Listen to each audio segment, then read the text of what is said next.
السلام علیکم ورحمۃ اللہ وبرکاتہ۔ جب اللہ کسی عورت سے راضی ہوتا ہے تو اس کے جسم میں یہ 8 نشانیاں ظاہر ہوتی ہیں۔ 8 ایسی نشانیاں جس عورت میں ظاہر ہو تو وہ خوش ہو جائے کہ اس کا رب، اس کا خدا اس سے راضی ہو گیا ہے۔ بسم اللہ الرحمن الرحیم۔ اللہ راضی ہوتا ہے تو یہ 8 نشانیاں ظاہر ہوتی ہیں۔ اللہ کی اپنے بندے سے محبت کی نشانیاں، اگر کسی ایک بھی نشانی آپ کے اندر ظاہر ہو تو سمجھ لینا اللہ آپ سے محبت کرتا ہے۔ ساتھ ہی آپ کو یہ بھی بتائیں گے کہ حضرت علی رضی اللہ تعالیٰ عنہ نے فرمایا کہ عورت کو گالی دینے سے یا اسے مارنے سے کیا ہوتا ہے، اس گھر میں کیا ہوتا ہے۔ ناظرین، سب سے پہلی نشانی یہ ہے کہ اللہ پاک جس کو دین کی سمجھ عطا فرماتے ہیں، دین سے جوڑ دیتے ہیں تو اسے اپنا محبوب بندہ بنا لیتے ہیں۔ حضرت عبداللہ بن ابن مسعود رضی اللہ تعالیٰ عنہ سے مروی ہے کہ رسول اللہ صلی اللہ تعالیٰ علیہ وسلم نے فرمایا کہ اللہ پاک تمہارے درمیان اخلاق بھی تقسیم کرتا ہے جس طرح رزق تقسیم کرتا ہے۔ اللہ پاک دنیا اس کو بھی دیتے ہیں جو اللہ پاک کا پیارا ہو یا نہ ہو، لیکن اللہ پاک دین کی سمجھ اس کو دیتے ہیں جو اللہ پاک کا محبوب ہوتا ہے۔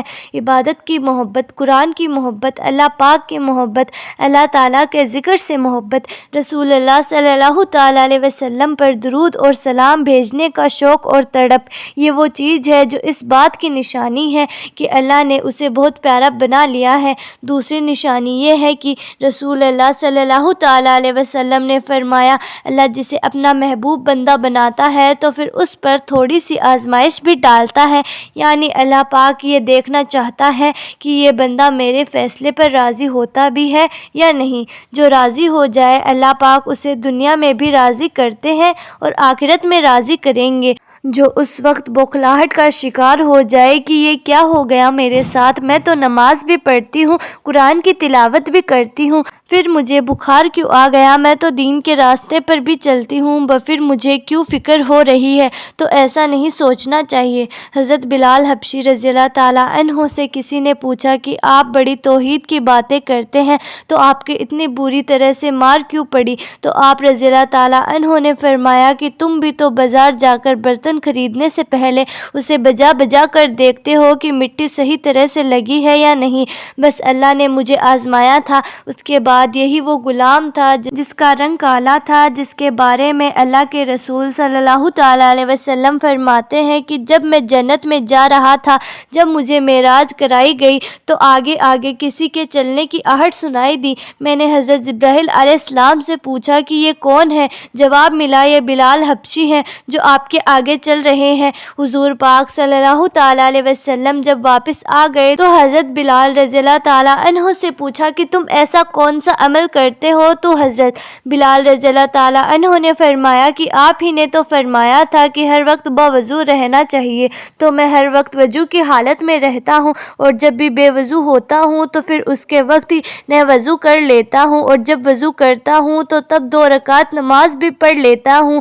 چلتے زمین پر ہے اور قدموں کی آہٹ جنت تک سنائی دیتی ہے، تو آزمائش اللہ پاک کی محبت کی دوسری نشانی ہے۔ اس لیے اگر کوئی فکر یا پریشانی ہو، اس کا مطلب یہ نہیں کہ پتہ نہیں کہ مجھے کیا ہو گیا ہے، اللہ پاک اپنے پیاروں کو ہی آزماتے ہیں۔ تیسری نشانی تو بہت ہی زیادہ خوبصورت نشانی ہے جسے پتہ چل سکتا ہے کہ اللہ پاک کس سے راضی ہوتے ہیں اور ہم سے محبت کرتے ہیں یا نہیں۔ اللہ پاک جب کسی بندے سے محبت کرتے ہیں تو اس کی طرف خوبصورت بدلاؤ لاتے ہیں۔ حدیث میں آتا ہے کہ اللہ تبارک و تعالیٰ جب کسی انسان سے محبت کرتا ہے تو حضرت جبرائیل علیہ السلام کو حکم فرماتا ہے کہ آسمان میں اعلان کر دو کہ میں اپنے فلاں بندے سے محبت کرتا ہوں۔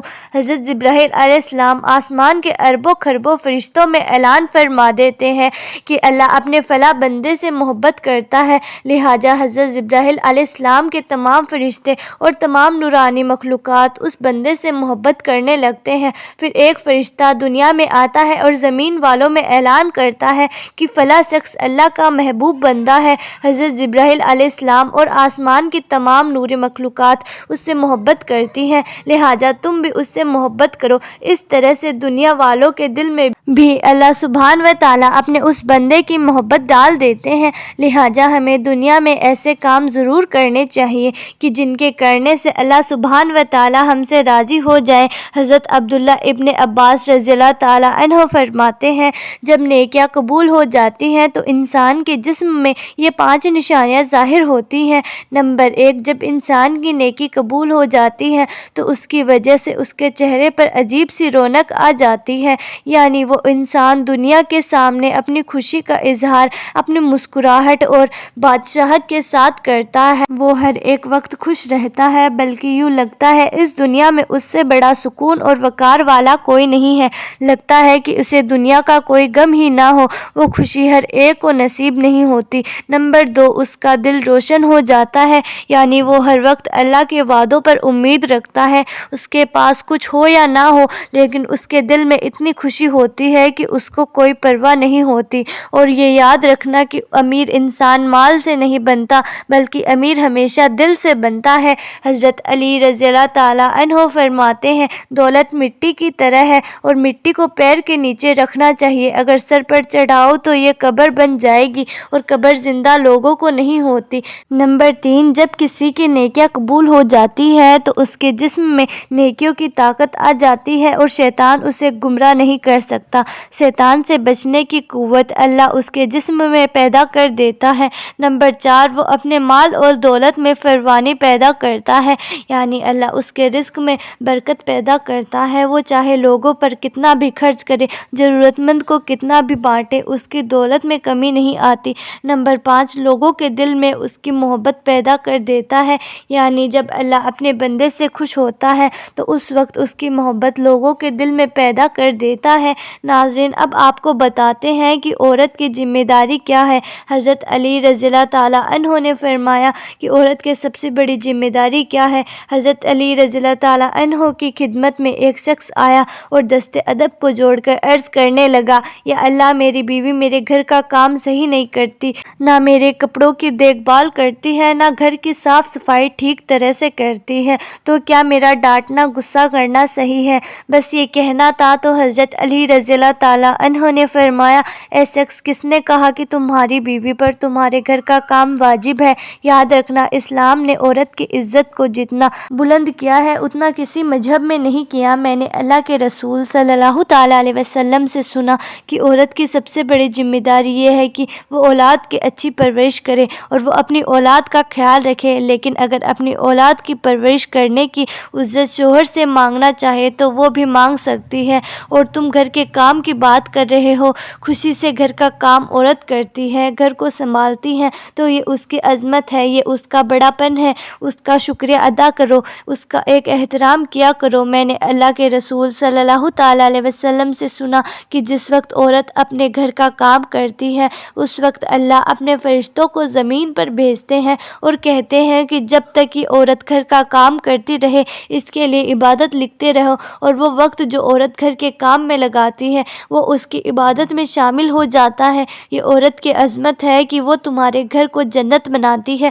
تمہارے بچوں کو عظیم انسان بناتی ہے۔ لیکن اگر کوئی عورت پر ظلم کرے، گھر کے کام کی وجہ سے اسے ٹوکتا رہے، اس پر ظلم کرتا رہے، تو روز محشر میں اللہ اس انسان کو گدھے کی شکل میں اٹھائے گا اور دوزخ کا ایک دروازہ ان لوگوں کے لیے کھول دیا جائے گا اور کہا جائے گا کہ یہ وہ انسان ہیں جنہوں نے اپنی ہی عورت پر ظلم کیا، ان کو حقیر سمجھا، ان کو ظلم سمجھا۔ ناظرین، اب میں آپ کو بتاتی ہوں، حضرت علی رضی اللہ تعالی عنہ نے فرمایا، گھر میں عورت کا رونا کیسا ہے؟ عورت پر ظلم کرنے کی کیا سزا ہے؟ حضرت علی رضی اللہ تعالی عنہ راستے سے گزر رہے تھے، دیکھا کہ ایک شخص اپنی بیوی پر ظلم کر رہا تھا۔ حضرت علی رضی اللہ تعالی عنہ ان کے قریب گئے اور فرمانے لگے، اے شخص، اللہ سے ڈرو، تمہاری مفلسی، پریشانی اور رزق میں تنگی کا سبب یہ ہے کہ یہ تمہاری بیوی تمہارے ہی ظلم کی وجہ سے تمہارے ہی گھر میں روتی ہے۔ میں نے رسول اللہ صلی اللہ تعالی علیہ وسلم سے سنا ہے کہ جس گھر میں عورتیں روتی ہیں اس گھر میں رزق کے فرشتے نہیں آتے، اور یوں اس گھر میں رہنے والے مردوں کے رزق کی راہ تنگ ہونے لگتی ہے اور یوں وہ پریشان مفلسی میں گرفتار ہو جاتے ہیں۔ یاد رکھنا، اللہ نے اولاد مرد کی تقدیر میں اور دولت عورت کی تقدیر میں لکھی ہوئی ہے۔ اگر تم یہ سوچتے ہو کہ تمہارے رزق میں فراوانی ہو اور عزت، شہرت، دولت دن بدن بڑھتی جائے تو اپنے گھر میں اپنی عورت عورت کا خیال رکھا کرو، انہیں خوش رکھو۔ اللہ کے فضل اور کرم سے تم عزت، شہرت اور دولت کے فرمانی پاؤ گے۔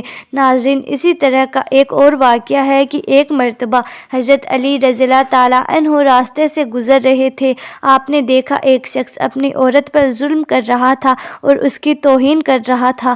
حضرت علی رضی اللہ تعالیٰ عنہ ان کے قریب گئے اور فرمانے لگے، اے شخص، یاد رکھنا، اللہ نے مردوں کو طاقتور اس لیے بنایا ہے تاکہ وہ اپنی عورت کی حفاظت کر سکے، نہ کہ عورت پر ظلم کر سکے۔ میں نے نبی کریم صلی اللہ تعالیٰ علیہ وسلم سے سنا ہے کہ جو مرد اپنی بیوی پر ظلم کرتا ہے تو اللہ اس پر لعنت بھیجتے ہیں۔ تو اس نے کہا، یا علی، یہ میرے نکاح میں ہے، میں اس سے جو بات کہتا ہوں یہ میری بات نہیں مانتے۔